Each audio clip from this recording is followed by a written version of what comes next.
అందరికీ నిత్యం ఎంతో ఉపయోగపడే ఆటో కార్మికుల్ని చిన్నచూపు చూడొద్దని సిపిఎం మండల కార్యదర్శి రవికుమార్, ఏఐటీయూసీ మండల అధ్యక్షులు పీరయ్య, సిపిఎం మండల సహాయక కార్యదర్శి కేశవులు పేర్కొన్నారు. పోరుమామిల మండలం ఆటో కార్మికుల సమావేశం రంగసముద్రం పార్కులో షేక్ అబ్దుల్ ఖాదర్ అధ్యక్షతన జరిగింది. ఈ సందర్భంగా వారు మాట్లాడారు. ఆటో కార్మికులకు సంక్షేమ బోర్డు ఏర్పాటు చేయాలన్నారు. పెరిగే ధరలకు హద్దే లేదు, పాలక ప్రభుత్వాలకు సిగ్గే లేదన్న రీతిలో ఆటో కార్మికుల స్పేర్ పార్ట్స్, ఆయిల్ రేట్లు పెరిగిపోతున్నాయని, వీటిని నియంత్రించడంలో పాలక ప్రభుత్వాలు విఫలమయ్యాయన్నారు. పోరుమామిల పట్టణంలో దాదాపు 200 ఆటోల కార్మికులు జీవనం సాగిస్తున్నారు. ఆల్ ఇండియా ట్రేడ్ యూనియన్ అనుబంధ సంస్థ అయినటువంటి సంఘం ఆటో కార్మికులు ఈరోజు ఆటో కార్మికులుగా మేము రాష్ట్ర ప్రభుత్వాన్ని ఈరోజు మేము అడుగుతూ ఉన్నాము. గతంలో ఆటో కార్మికుల యొక్క పరిస్థితి, ఇప్పుడున్న పరిస్థితి చాలా దారుణంగా కనపడతా ఉంది.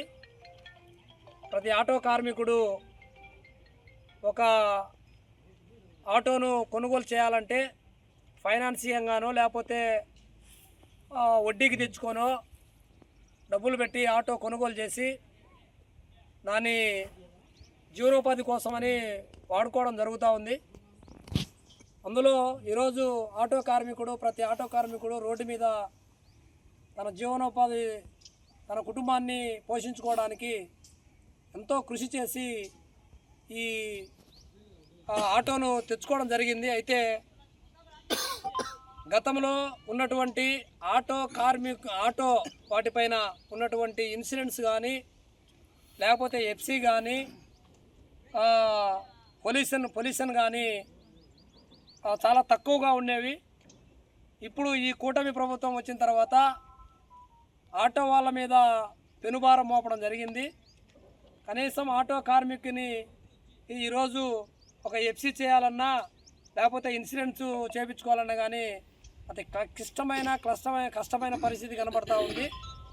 అందుకే చాలామంది ఆటో కార్మికులు ఇటు ఫైనాన్స్ పరంగా ఫైనాన్స్ కంతులు కట్టుకోవాలా, లేకపోతే ఇటు కుటుంబాలను పోషించుకోవాలన్నా, లేకపోతే ఎట్లా మిగతా పరిస్థితులు అర్థం కాక చాలామంది ఇబ్బందులు పడే అవకాశాలు ఉన్నాయి. ఇటీవలే ఈ రాష్ట్ర ప్రభుత్వం ఒక రాష్ట్రానికి మేము ఒక మంచి బెనిఫిట్స్ ఇస్తూ ఉన్నాము, సంతోషకరమైన వార్త చెప్తా ఉన్నామని చెప్పి మహిళలకు ఫ్రీ బస్సు అని చెప్పి చెప్పడం జరిగింది. ఇందులో ఫ్రీ బస్సు పెట్టడం ద్వారా ఈరోజు రాష్ట్రంలో 13 లక్షల మంది ఆటో కార్మికులు పూర్తిగా రోడ్డు పాలైపోయి కుటుంబాలను పోషించుకోలేని పరిస్థితులు ఈరోజు రాష్ట్రంలో కూడా కనబడతా ఉన్నాయి. అందులో పోరుమామిలలో కూడా అటువంటి పరిస్థితి ఏర్పడింది. గతంలో అంతో ఎంతో తోలుకొని కుటుంబాన్ని తీసుకొని వెళ్ళి కుటుంబాన్ని పోషించుకునే ఆటో డ్రైవర్లు ఈరోజు కనీసం కూలిపాటు కూడా లేకుండా కుటుంబాలను పోషించుకోలేని పరిస్థితుల్లో కొంచెం భయాందోళనలో కనబడతా ఉన్నారు.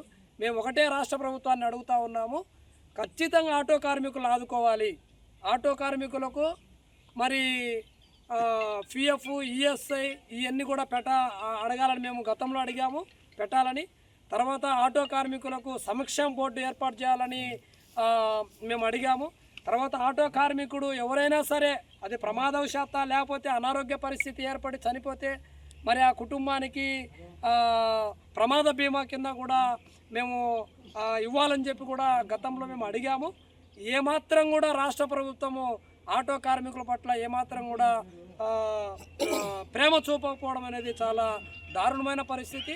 ఈరోజు మేము అడుగుతూ ఉన్నాము, ఖచ్చితంగా ఆటో కార్మికులు ఆదుకోవాలి. ఈరోజు ఏదో 15,000 రూపాయల అమౌంట్ వేసామని చెప్పి కూడా గర్వంగా చెప్పుకుంటా ఉన్నారు. ఆ 15,000 రోజుకి ఎంత పడుతుందో ఒకసారి రాష్ట్ర ప్రభుత్వమే గుర్తించాలి. ఇటువంటి పరిస్థితుల్లో చాలా దిగ్భ్రాంతమైన పరిస్థితుల్లో ఆటో వాళ్ళు ఉన్నారు. కాబట్టి ఈ రాష్ట్ర ప్రభుత్వం వెంటనే చర్యలు తీసుకొని ఇంకొక విధంగా వారికి ఉపయోగపడేలా, అవసరపడేలా ఆటో కార్మికులను ఆదుకొని వారికి సహాయం అందించాలని చెప్పి కూడా ఏఐటీయూసీగా మేము డిమాండ్ చేస్తూ ఉన్నాం. పేరు అబ్దుల్ ఖాదర్, పోరుమామిల ఆటో యూనియన్ కార్యదర్శిగా మాట్లాడుతున్నా. ఈరోజు ప్రభుత్వము 15,000 రూపాయలు ఆటో కార్మికుల ఖాతాలో జమ వేసినప్పటి నుంచి కొన్ని చోట్ల ఎక్కువగా ఆటో వాళ్ళ మీద దాడులు ఎక్కువ జరుగుతున్నాయి. లేనిపోని అన్ని పెట్టేసి వాళ్ళ మీద ఎక్కువగా ఫైన్లు వేయడం ఏదో రూపంలో చేస్తున్నారు. దీని గురించి ఆటో వాడు చాలా పేదవాడు, బ్రతకలేక ఆటో తోలుకుంటున్నాడు. అతని మీద కనికరం చూపించాలని కోరుకుంటున్నాం. అలాగే మాకు ఒక ఆటో కార్మికునికి అందరికీ ఒక సంక్షేమ బోర్డు ఏర్పాటు చేయాలని గతం నుంచి కూడా ఈ యొక్క డిమాండ్ వినిపిస్తుంది.